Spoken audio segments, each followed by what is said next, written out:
You are here today for the purpose of meeting and hearing what God is doing at the present moment.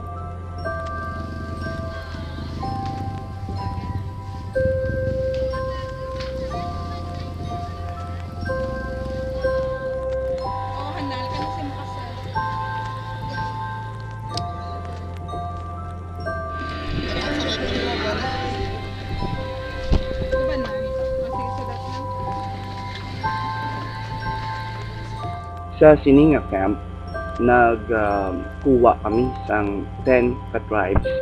Muni sila mga judges nga grabe ang singgit sang ilang at pusokon para makuha ang freedom sa mga oppressors. Mga judges ni sila nga nangmatay para sa freedom sang Israel.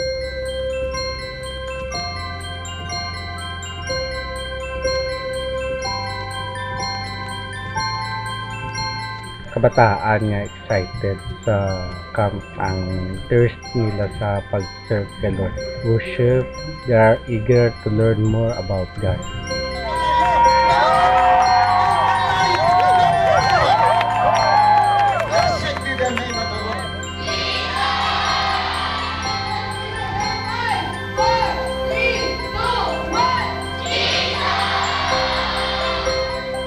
I saw God is positioning new leaders in the body of Christ, and He's calling out youth, new breed of leadership, a new kind of leadership, wherein this leadership will bless not only the Philippine Island, but it will also include the nations around the Philippines.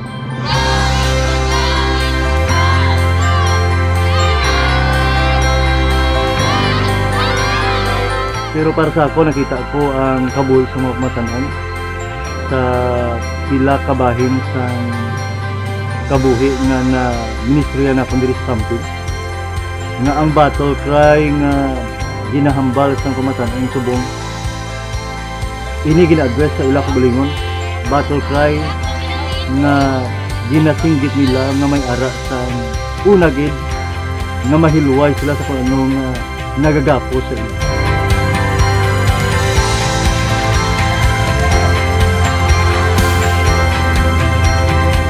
Kag sa sini nga camping na nakadana sila sa punto nga mahilway sila kay tungod nga gin-release nila ang pagpatawad, ang paghigugma, pagbaton sa mga tawo nga may kaangtanan sila, ilabi na ginang ila iloy kag amay.